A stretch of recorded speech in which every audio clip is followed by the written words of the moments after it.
من يهده الله فلا مضل له ومن يضلله فلا هادي له ونشهد أن لا إله إلا الله وحده لا شريك له ونشهد أن سيدنا ومولانا وحبيبنا وشفيعنا محمدا عبده ورسوله أرسله إلى الناس كافة بشيرا ونذيرا وداعيا إلى الله بإذنه وسراجا منيرا صلى الله تعالى عليه وعلى آله وصحبه وبارك وسلم تسليما كثيرا كثيرا وبعد فأعوذ بالله من الشيطان الرجيم بسم الله الرحمن الرحيم ألف لام ميم ذلك الكتاب لا ريب فيه هدى للمتقين الذين يؤمنون بالغيب ويقيمون الصلاة ومما رزقناهم ينفقون والذين يؤمنون بما أنزل إليك وما أنزل من قبلك وبالآخرة هم يوقنون أولئك على هدى من ربهم وأولئك هم المفلحون صدق الله مولانا العظيم. ہمارے قاری صاحب نے سورۃ الزلزال پڑھی ہے، اذا زلزلت الارض زلزالها. اس سورت میں آخرت کا بیان ہے، اور اب رسالت کے بیان کے بعد آخرت کا بیان ہی آنے والا ہے. لیکن آخرت کا بیان شروع کرنے سے پہلے رسالت کے بیان سے جس آیت کا تعلق ہے، والذین یؤمنون بما انزل الیک وما انزل من قبلک، بس یہاں تک رسالت کا بیان ہے. اس میں ایک اشارہ ہے. قرآن کریم میں سے 4 طریقے پر احکام سمجھے جاتے ہیں. عبارت النص سے، اشارت النص سے، دلالت النص سے اور اقتضاء النص سے استدلال کر کے جو بات ثابت ہو وہ قرآن کریم ہی کی بات ہوتی ہے. 4 طریقوں سے ثابت ہونے والی بات ایک ہی درجے کی ہوتی ہے. تو اس آیت میں جو عبارت النص ہے وہ تو رسالت کا مسئلہ ہے کہ متقی وہ مسلمان ہیں جو اس وحی پر بھی ایمان رکھتے ہیں، ایمان لاتے ہیں جو وحی آپ کی طرف اتاری گئی ہے، یعنی قرآن کریم اور احادیث شریفہ، اور اس وحی پر بھی ایمان رکھتے ہیں جو آپ سے پہلے اتاری گئی. یہاں آ کر بات خاموشی اختیار کی، بس اس میں اشارہ ہوا کہ نبی پاک صلی اللہ علیہ وسلم پر نبوت پوری ہو گئی، آگے کوئی نبی آنے والا نہیں ہے. اگر آگے کوئی نبی آنے والا ہوتا تو جیسے ماضی کے انبیاء پر اور ان کی وحیوں پر ایمان لانا ضروری ہے، آئندہ جو انبیاء آئیں گے ان پر اور ان کی وحیوں پر بھی ایمان لانا ضروری ہوتا اور اس کا یہاں تذکرہ کیا جاتا. مگر ایسا کوئی تذکرہ نہیں کیا ہے، اس لیے علماء کرام نے اس آیت کو ختم نبوت کی صریح دلیل قرار دیا ہے. اس سے زیادہ صریح دلیل تو سورہ احزاب میں ہے. ما كان محمد أبا أحد من رجالكم ولكن رسول الله وخاتم النبيين. یہ تو اتنی واضح اور صریح دلیل ہے کہ اس سے زیادہ صراحت ممکن نہیں ہے. اور یہ اتنی صریح دلیل تو نہیں ہے مگر یہ بھی صریح ہے. اور یہ اشارۃ النص سے اس کی صراحت سمجھ میں آتی ہے.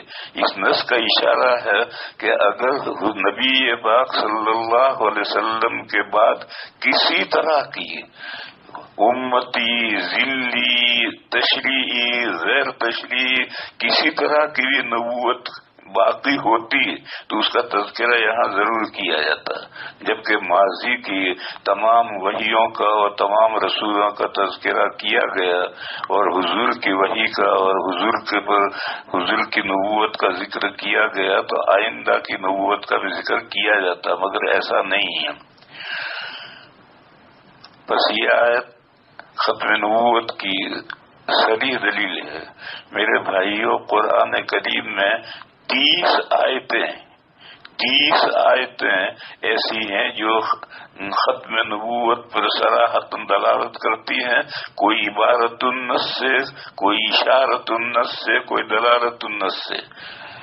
اور احادیث شریفہ میں تو 300 حدیثیں ہیں جو ختم نبوت پر دلالت کرتی ہیں. دارالعلوم دیوبند کے سابق شیخ الحدیث حضرت مولانا سید انور شاہ صاحب کشمیری قدس سرہ بڑے لوگوں میں سے گزرے ہیں. ان کی کتاب ہے التصریح بما تواتر فی نزول المسیح. اس میں سب حدیثیں انہوں نے جمع کی ہیں حضرت مسیح علیہ السلام کے نزول کی. ان حدیثوں میں ختم نبوت کی بھی ساری حدیثیں جمع کی ہیں. تو 300 حدیثیں ہیں جو ختم نبوت پر دلالت کرتی ہیں اور 30 آیتیں ہیں جو ختم نبوت پر دلالت کرتی ہیں. ان 30 آیتوں میں سے پہلی آیت یہ ہے جس میں اشارہ ہے کہ نبوت حضور پر پوری ہو گئی، آگے نبوت باقی نہیں ہے، ورنہ اس کا تذکرہ یہاں ہوتا. یہاں رک کر کے تفسیر کا ایک قاعدہ سمجھنا چاہیے. وہ یہ ہے کہ قرآن کریم کسی بات کو بیان کرتے کرتے خاموش ہو جائے تو یہ حسر کی دلیل ہوتی ہے. اس کی مثال دوں میں. قرآن کریم میں یہ مسئلہ آیا ہے کہ اگر کوئی شخص یتیم لڑکیوں کے ساتھ نکاح کر کے مہر میں انصاف نہ کر سکے تو وہ یتیم لڑکیوں سے نکاح کرے ہی نہ، بلکہ یتیم لڑکیوں کے علاوہ جو عورتیں ہیں جو اس کو پسند ہوں ان میں سے 2 سے نکاح کرے، 3 سے کرے، 4 سے نکاح کرے. اور یہاں کلام ختم ہو گیا. یہ فرمایا فَإِنْ خِفْتُمْ أَلَّا تُقْسِطُوا فِي الْيَتَامَى فَانكِحُوا مَا طَابَ لَكُم مِّنَ النِّسَاءِ مَثْنَىٰ وَثُلَاثَ وَرُبَاعَ. غیر مقلد کہتے ہیں کہ اس میں کوئی کلمہ حصر نہیں ہے کہ 4 ہی عورتیں، ایسا کوئی کلمہ حصر نہیں ہے. وہ سمجھتے نہیں، قرآن کریم کے انداز بیان کو سمجھتے نہیں. قرآن کریم معرض بیان ہے، قرآن جواز بیان کر رہا ہے کہ یتیم لڑکیوں سے اگر تم مہر میں انصاف نہ کر سکو تو نکاح مت کرو. یتیم لڑکیوں کے علاوہ جو تمہیں عورتیں پسند ہو ان میں سے نکاح کرو، چاہے 2 سے کرو، چاہے 3 سے، چاہے 4 سے.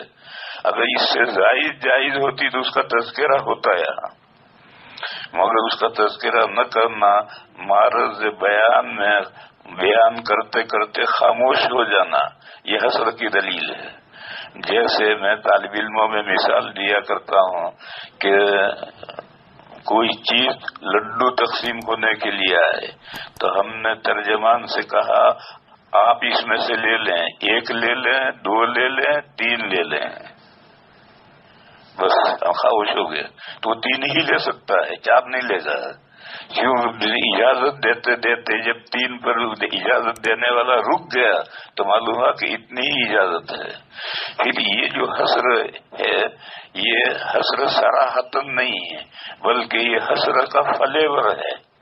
جیسے فروٹی ہے، اس فروٹی میں آم کا رس نہیں ہوتا ہے، آم کا فل فلیور ہوتا ہے.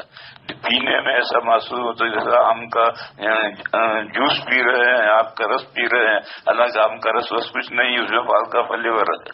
تو ایسی جگہ پر یہ حسر نہیں، یہ حسر کا فلیور ہے. اور وہ حسر کا جو فلیور ہے اس کو سمجھائے گا کون؟ اس کو سمجھائیں گے اللہ کے رسول. ہم مجتہدین شاید اس کو نہ سمجھ سکیں، اللہ کے رسول اسے سمجھاتے ہیں. حدیثوں میں ایک واقعہ ہے غیلان کا. وہ مسلمان ہوئے تو ان کے نکاح میں 10 بیویاں تھیں. تو نبی پاک صلی اللہ علیہ وسلم نے فرمایا کہ ان میں سے 4 اپنے نکاح میں روک لو، باقی 6 کو الگ کر دو. چنانچہ انہوں نے الگ کر دیا. ایک دوسرا واقعہ ہے، اس واقعے میں ایک شخص کے نکاح میں 5 بیویاں تھی. پھر وہ مسلمان ہوئے تو حضور نے ان کو کہا کہ ایک کو الگ کر دو، کوئی بھی 5 میں سے ایک کو الگ کر لو، 4 کو رکھ لو. یہ جو نبی پاک صلی اللہ علیہ وسلم نے 2 صحابہ کو حکم دیا ہے وہ اسی آیت کے پیش نظر ہے. اس آیت کریمہ میں حسر ہے کہ 4 ہی بیویاں ہو سکتی ہیں. چنانچہ امت کا اجماع ہے کہ ایک شخص مسلمان کے نکاح میں بیک وقت 4 ہی بیویاں ہو سکتی ہیں. 4 بیوی 5ویں بیوی نہیں ہو سکتی. اگر 5ویں سے نکاح کرے گا تو 5ویں کا نکاح باطل ہوگا، منعقد ہی نہیں ہوگا. 4 ہی نکاح. بہرحال میں کہہ رہا تھا کہ ایسا جو حسر ہوتا ہے اس حسر کو واضح کرتے ہیں اللہ کے نبی صلی اللہ علیہ وسلم. اور حدیثوں کی ضرورت اسی لیے ہے. اگر حدیثوں کو نہیں لیا جائے گا تو یہ جو آیت میں حسر کا فلیور ہے اس فلیور کو کون سمجھائے گا؟ یہاں ایک سوال ہے، وہ یہ ہے کہ عربی میں معدول عدد یہی ہے، مثنا، ثلاثہ اور ربع. بس یہاں تک معدول ہے، 2 2 3 3 4 4. پھر اس کے بعد معدول ہے ہی نہیں. اور اگر کسی ایک قول یہ ہے کہ نہیں آگے بھی معدول ہے تو وہ ضعیف قول ہے. جو مستعمل ہے وہ یہی اعداد ہیں. اور قرآن کریم اس کا جیسے وہ احسن صورت کو لیتا ہے تو الفاظ میں سے بھی جو احسن الفاظ ہوتے ہیں وہی لیتا ہے، غیر احسن الفاظ کو نہیں لیتا. اور اگر آگے اجازت دینی ہے تو پھر کوئی دوسری تعبیر لاتا ہے، جیسے سورہ فاطر میں ہے جاعل الملائکۃ رسلا اولی اجنحۃ مثنی وثلاث ورباع یزید فی الخلق ما یشاء. اللہ تعالیٰ نے فرشتوں کو پیدا کیا ہے. کسی فرشتے کے 2 ہاتھ ہیں، 2 ہاتھ ہیں. کسی فرشتے کے 3 ہاتھ ہیں، کسی فرشتے کے 4 ہاتھ ہیں. ربع تک تو وہ معدول لائے. آگے معدول جو ہے ضعیف قول کے مطابق معدول ہے لیکن صحیح قول کے مطابق آگے معدول نہیں ہے. تو آگے یہ لایا کہ یزید فی الخلق ما یشاء. اللہ تعالیٰ بناوٹ میں جو چاہے اضافہ کرتے ہیں. چنانچہ بہت بعض فرشتوں کے 500 ہاتھ ہیں. تو اس طریقے پر اگر 4 سے زائد ہے تو پھر ایسی کوئی تعبیر آتی ہے. یہاں بھی اگر 4 سے زائد بھی یا جائز ہوتی تو یہاں بھی ایسی کوئی تعبیر آتی، مگر کوئی ایسی تعبیر نہیں آئی. بہرحال میں کہہ رہا تھا کہ اشارت النص سے عبارت النص تو نام ہے اس غرض کا، اس مقصد کا جس مقصد کے لیے کلام چلایا گیا ہے. جیسے کہ یہ آیات چل رہی ہیں توحید، رسالت اور آخرت کے مسائل بیان کرنے کے لیے. اور اشارت النص کیا ہے؟ اشارت النص یہ ہے کہ ایک لفظ ہے، اس لفظ کا جتنا دائرہ ہو اس دائرے تک استدلال کرنا، یہ اشارت النص ہے. جیسے میں پہلے گزرا تھا الذین یؤمنون بالغیب، متقی وہ لوگ ہیں جو غیب پر ایمان لاتے ہیں، بن دیکھی چیز پر ایمان لاتے ہیں، یعنی اللہ جل شانہ نوالہ پر ایمان لاتے ہیں جو غیب الغیب ہیں. لیکن لفظ غیب عام استعمال کیا ہے، اللہ ہی کے لیے خاص لفظ نہیں استعمال کیا. اللہ کے لیے غیب الغیب تو ہے لیکن صرف غیب اللہ کے لیے خاص نہیں ہے. لہذا غیب میں تمام وہ چیزیں آتی ہیں. دوسری دنیا یہ بھی غیب ہے، جنت جہنم وغیرہ سب غیب ہیں، ہم نہیں جانتے. جتنی باتیں ہیں دوسری دنیا کی ہمارے نبی پاک صلی اللہ علیہ وسلم نے احادیث شریفہ میں بتلا دی اور ہم نے جان لی، وہ اب ہمارے غیب نہیں رہی. اسی طرح سے ماضی بعید تک کے واقعات، انبیاء آدم علیہ السلام تک، اس سے بھی پہلے جنات، اس سے پہلے ملائکہ، اس سے پہلے کائنات، آسمان و زمین کیسے پیدا ہوئے، یہ سب ہمارے لیے غیب ہیں. ان میں سے جتنی باتیں حضور نے ہمیں بتلا دی وہ ہم نے جان لی، وہ ہمارے لیے غیب نہیں رہی. باقی وہ جو حضور نے نہیں بتلائی وہ سب غیب ہیں ہمارے لیے. اسی طرح سے مستقبل بعید کی جتنی باتیں ہیں، قیامت سے پہلے پہ کیا کیا ہونا ہے، اس سلسلے میں جتنی موٹی موٹی باتیں نبی پاک صلی اللہ علیہ وسلم نے ہمیں بتا دی وہ ہمارے لیے غیب نہیں رہی. لیکن اس کے علاوہ بے شمار باتیں ہیں جو حضور نے بیان نہیں کی ہیں، وہ سب ہمارے لیے غیب ہیں. وہ سب پر ایمان لانا ضروری ہے، تمام غیوب پر ایمان لانا ضروری ہے. اس کائنات کی ماضی بعید کی باتیں، اس کائنات کی مستقبل بعید کی باتیں، اور دوسری دنیا کمپلیٹلی دوسری دنیا، اس کی وہ باتیں جو حضور نے بیان نہیں کی، وہ سب غیب ہیں. تو یہ مسئلہ، یہ لفظ غیب عام استعمال کیا، اس سے یہ سب مسائل ثابت ہوئے. ورنہ ماسی کا دل کلام تو ہے کہ متقی مسلمان وہ ہیں جو اللہ کا یقین کرتے ہیں.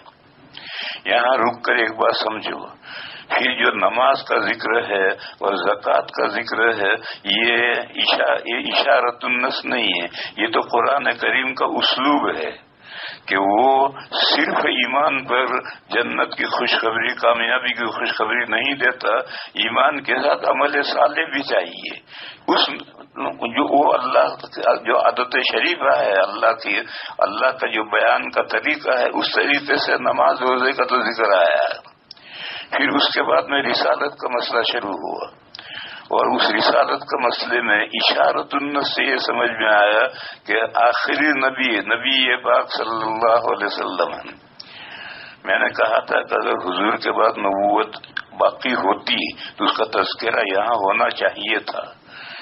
جیسے سورہ آل عمران کے درمیان میں تیسرا پارہ جہاں ختم ہوتا ہے، وہاں جو رکوع شروع ہوتا ہے، اس رکوع پر ایک آیت ہے وَإِذْ أَخَذَ اللَّهُ مِيثَاقَ النَّبِيِّينَ لَمَا آتَيْتُكُم مِّن كِتَابٍ وَحِكْمَةٍ ثُمَّ جَاءَكُمْ رَسُولٌ مُصَدِّقٌ لِّمَا مَعَكُمْ لَتُؤْمِنُنَّ بِهِ وَلَتُنذِرُنَّهُ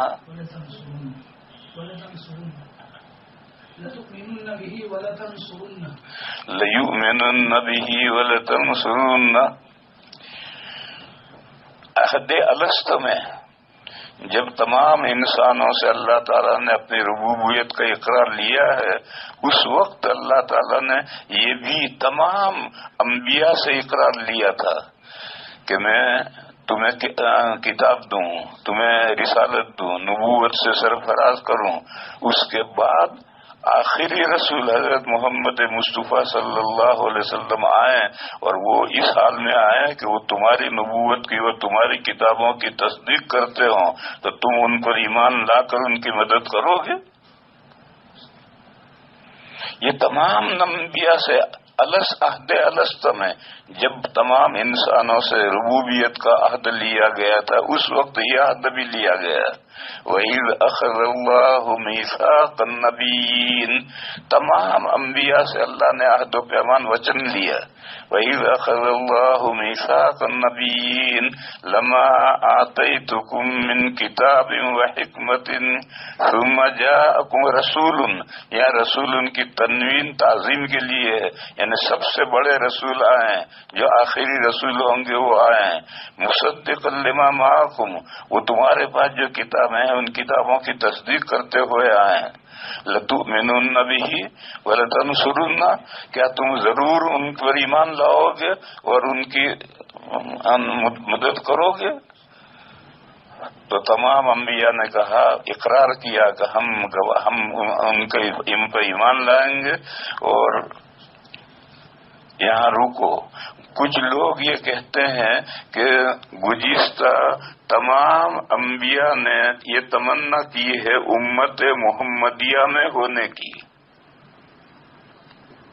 یہ تبلیغ والے یہ بات چلاتے ہیں کہ پچھلے تمام انبیاء نے یہ تمنا کی ہے امت محمدیہ میں شامل ہونے کی.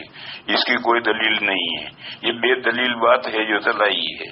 دلیل آیت کریمہ یہ ہے کہ وہ اگر ہوں گے تو وہ تصدیق کریں گے اور مدد کریں گے. اس اعتبار سے وہ اس امت کا فرد بن گئے. لیکن یہ کہ انہوں نے تمنا کی کہ اللہ ہمیں نبی نہ بنا، ہمیں کتاب عنایت نہ فرما، ہمیں آخری نبی کا امتی بنا، ایسی کوئی صریح روایت حدیث یا ایسا کچھ نہیں ہے. آیت کریمہ یہی ہے کہ اگر تمہارے زمانے میں اگر ایسے نبی آ جائیں تو تم ان پر ایمان لاؤ گے، ان کی مدد کرو گے.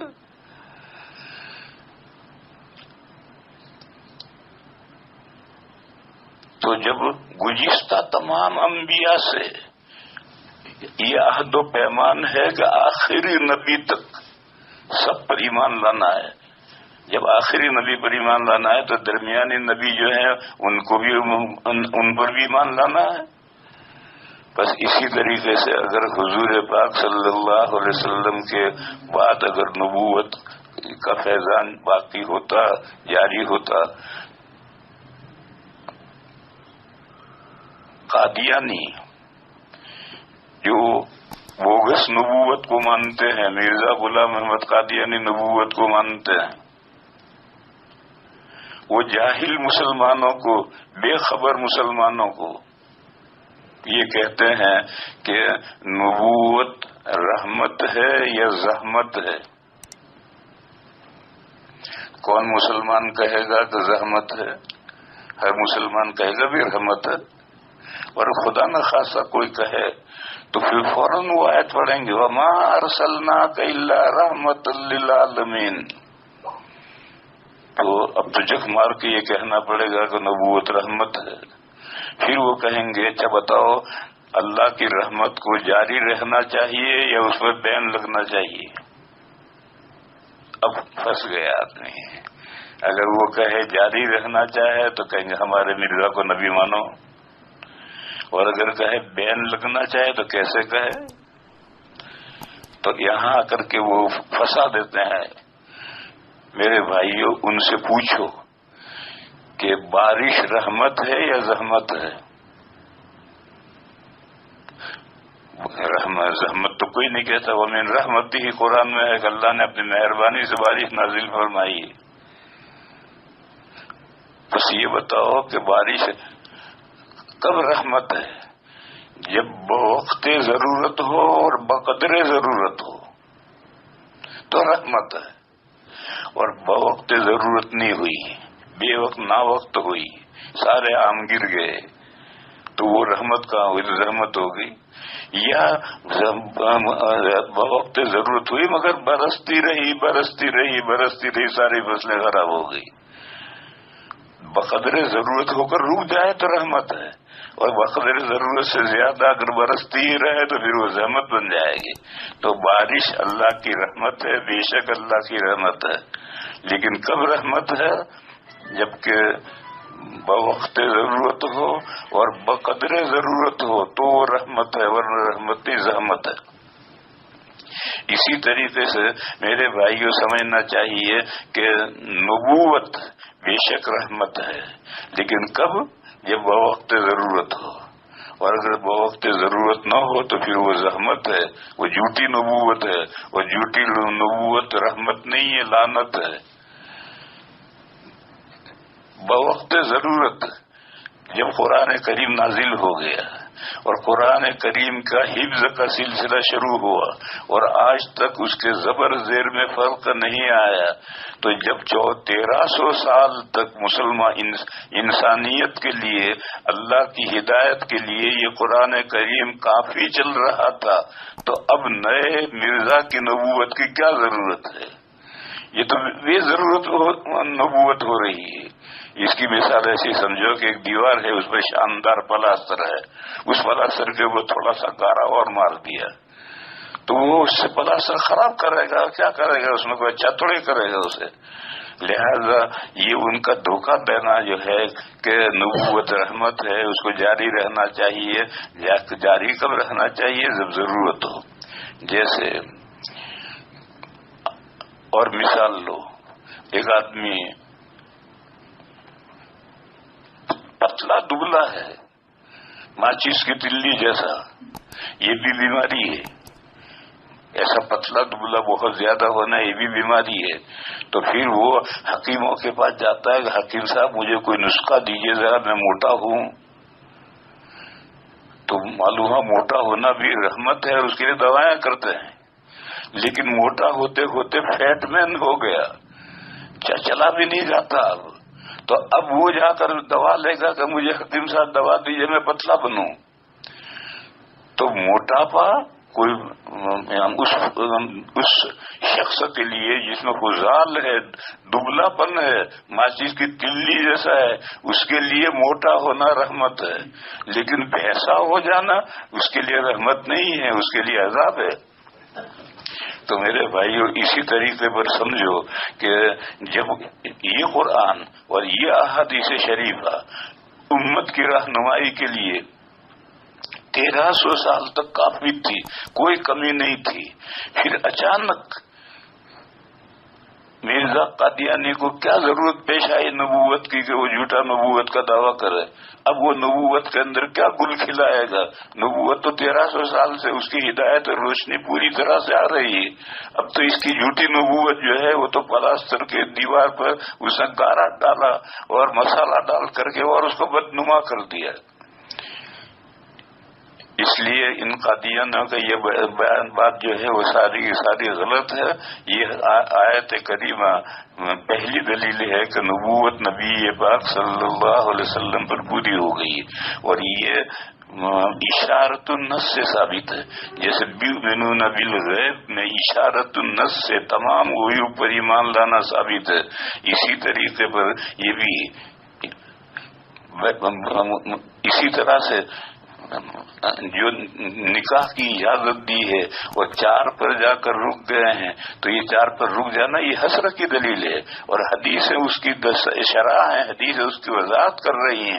حضور نے نکاح جو 4 سے زیادہ نکاح جن کے تھے مسلمان ہونے کے بعد ان عورتوں کو الگ کروایا ہے۔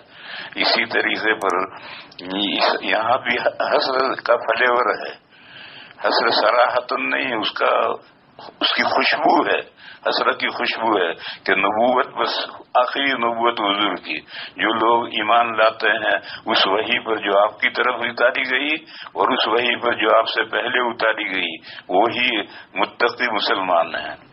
وآخر دعوانا الحمدللہ رب العالمین۔